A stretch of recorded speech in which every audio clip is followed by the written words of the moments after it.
morning, my YouTube viewers. It's Palestine here. Welcome to my channel.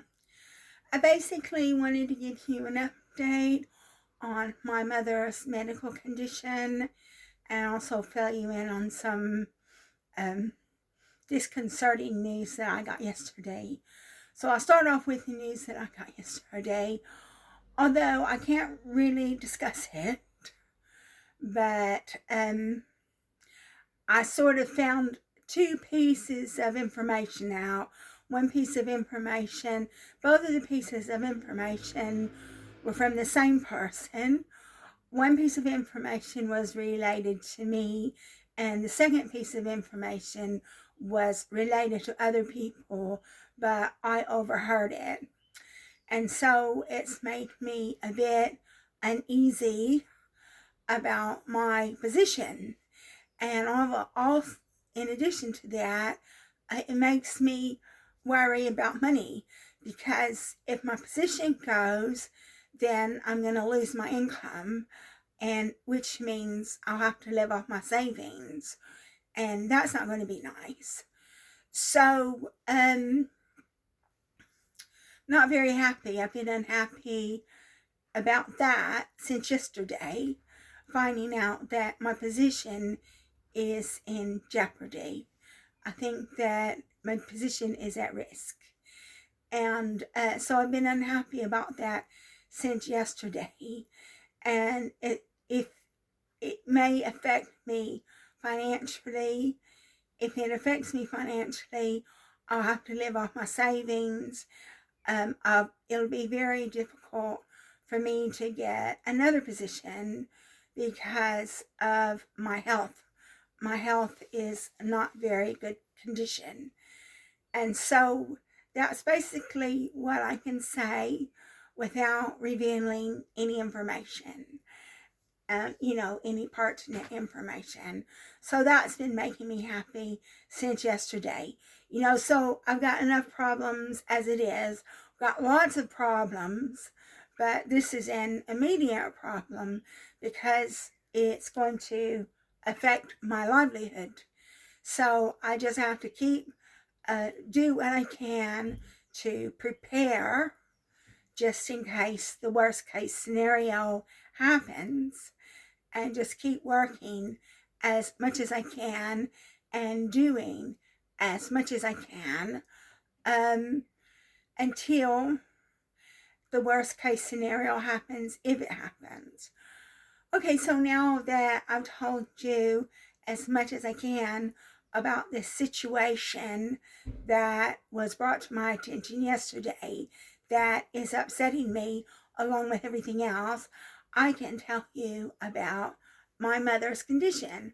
Apparently, she had the operation on Tuesday, and so my brother is one of the people who is allowed to get updates on her.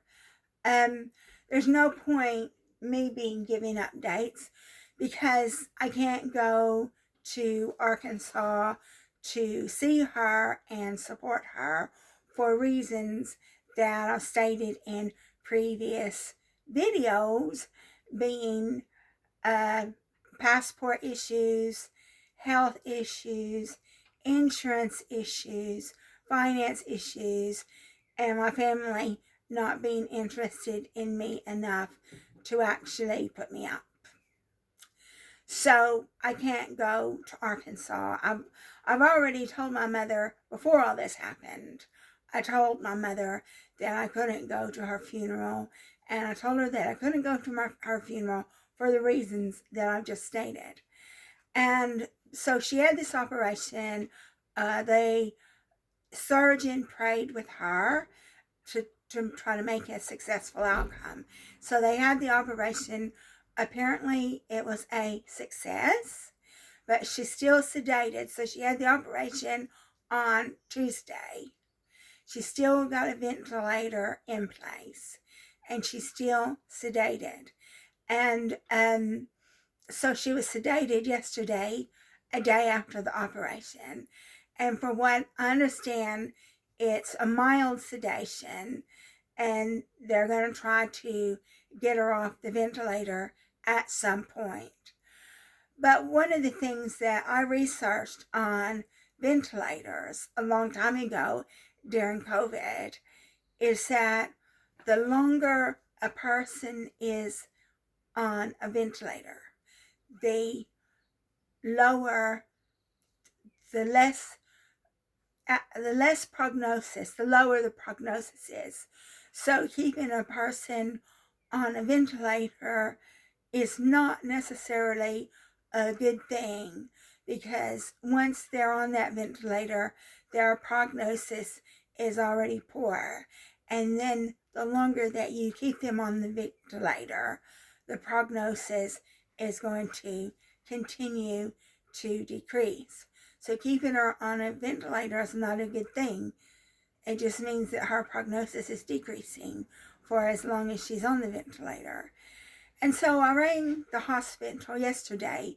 I only get to talk to the United States 100 minutes a month because I pay for that.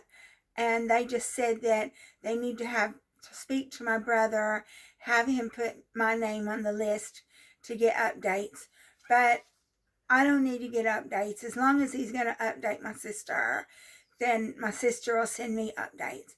And I can't go see her anyway, for the reasons I've already stated. And that's it, really. We're just waiting to see if they're going to take her off the ventilator. Apparently her lungs are good, as good as they can be for someone who's got COPD and is 84 years old. So apparently her lungs are good. And then,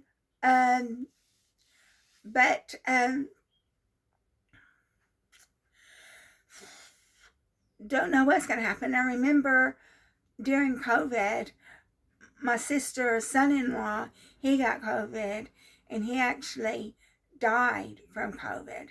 And he was on a ventilator and a whole bunch of other machines, because they were, I don't even remember all the machines that he was on, but he was on machines that were taking the place of his lungs, taking the place of his heart, and taking the place of everything else. And they said that his lungs were like rock. So he did actually expire during COVID, from COVID. But hopefully, they say that my mother's lungs are good. So if her lungs are good, then hopefully they'll be able to take her off the ventilator, which is what we're hoping for. And so that's it for what happened with my mother. And also you found out about this really upsetting news that I received yesterday.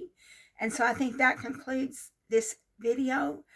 I'm sorry I can't talk about that upsetting news too much, but I guess at some point it'll all come out in the wash. So thank you so much for watching my video, taking an interest in me. And if you like my video, please like and subscribe. And I'll be making another video for you soon.